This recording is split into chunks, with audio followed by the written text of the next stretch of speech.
gotta take care of your roof. And they had, unfortunately, they had a bunch of Chuck and trucks come out and try to fix these roof leaks for years and years and years. And it's just like, you gotta do it. Like, they wouldn't tear off the roof. First of all, they had 2 or 3 layers of shingles. That's number one problem. Then they just didn't ever hire like a real professional who knew what they're doing. And it's really unfortunate because now, it's a very small roof, probably about a $12,000 roof. Now it's easily $100,000 job, easily. Wow. So that's a good example, folks. But you did replace it? We did not. You haven't? It was old family home in Savannah, and they have done nothing. I think they're just going to let the house just fall over. Truthfully, the mother is going to go into a nursing home, and they're just going to let that roof cave in. Unfortunately, Wow, that's crazy. Year. Yeah, so that's what happens when you just keep pushing the roof off and off and off. Also, be safe, people, because I was on that roof. And you couldn't tell. Well, I mean, it didn't fall in at the moment, but it was impossible to tell from just outside looking in. Yeah. Even inside, you couldn't tell. And I was standing on that roof. I was like, how were you able to tell that the wall was rotted then? Well, the drywall? It just took some more time there. We just took some more time. We figured it out. Then they got some more information from the homeowner, and it was, there you go. We figured out, this is all messed up. And then came around to the certain section. She's like, yeah, we had this tarp and that tarp. And it's like, oh no, this is bad. Man. Was it one of those situations where it's like, okay, obviously this family is struggling a little bit, or was it like a family that should have been able to pay for it and they just kept putting it off? It was a great example of somebody who's in the middle class who could have just taken care of this with somebody who is capable of doing this with a really good reputation, like hiring there are a few different companies that before we moved here that could have taken care of this the right way. And they just kept choosing to not see the value in those companies.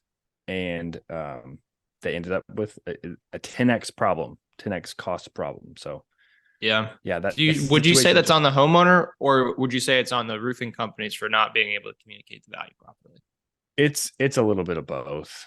I mean, at the end of the day, we can't convince people. We can't show people the value of like that your house is. I mean, I tell people this all the time. Hey, you have a leak.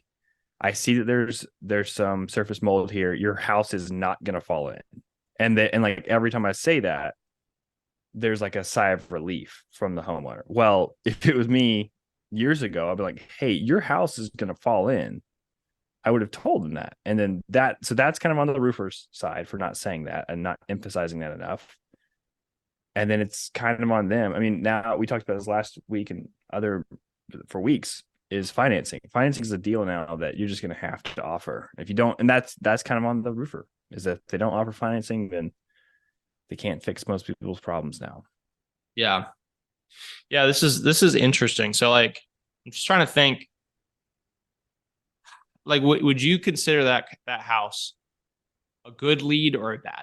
Like in general, if you, well, I mean, obviously you got that lead because you ended up going to that home, but looking back on that now, like you went, and then of course now the situation is kind of too late. Like you said, they're just going to let it cave in. But if you had gotten that lead, 2 years ago, would you have gone to the house and said, like, what would have been your walking away from that appointment? Would you say, oh, that was a terrible lead? That was a good lead. I just couldn't convince them of the value.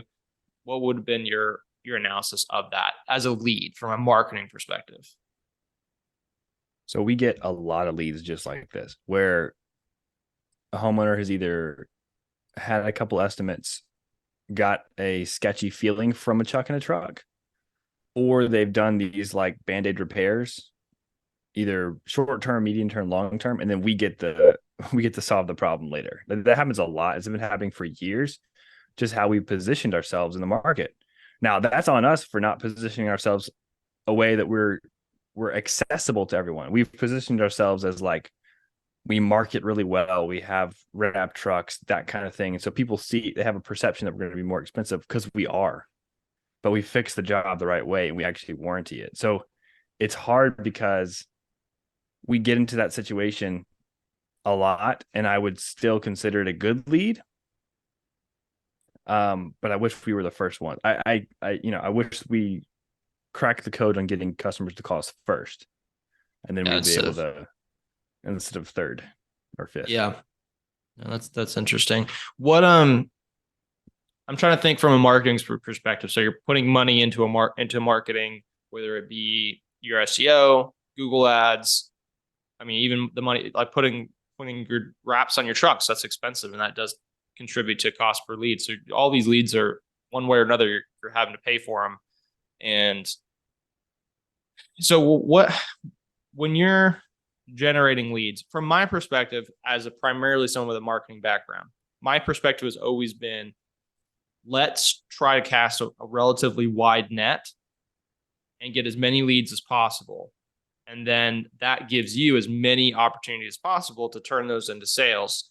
And you're going to have to pre-qualify them. You're going to have to work with those leads, and you're going to have to figure out which ones are good, which ones are bad. But it's better to get, 20 overall leads than a smaller number of leads that are,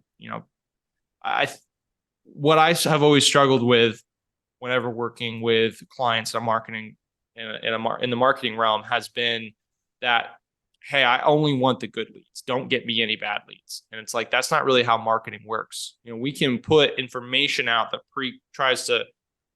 tries to communicate who you do and do not want to work with. And then we can put things like different lines in your form, pre-qualification questions. But at the end of the day, you're going to get good leads and you're going to get bad leads. That's just how marketing and sales works. And then B, it is better for you to get 20 leads and have half of them be good and half of them are bad than us try to over pre-qualify on the marketing end and then only get you 5 good leads. If we get you the 20, this is just my perspective as a marketer. If we get you the full 20, you might be able to get 10 good leads out of there. If we go super, super aggressive on the pre-qualification and like your lead forms on your website, then we may only be able to get you 5, right? You're leaving those other 5 good leads on the table by not being willing to pre-qualify through the full 20. What's your perspective on that as a roofer? I have not figured out the right mixture of that yet. We definitely tend to be on the opposite side of like smaller net. So here's a good example. We signed up with a very popular platform that does not advertise that they are a lead gen service, but that's one of the reasons why we signed up with them. I'll just say it's roofing.com. Roofing.com, they're great people. I like everybody there. They're great. Limitless is GPO is connected to them. Like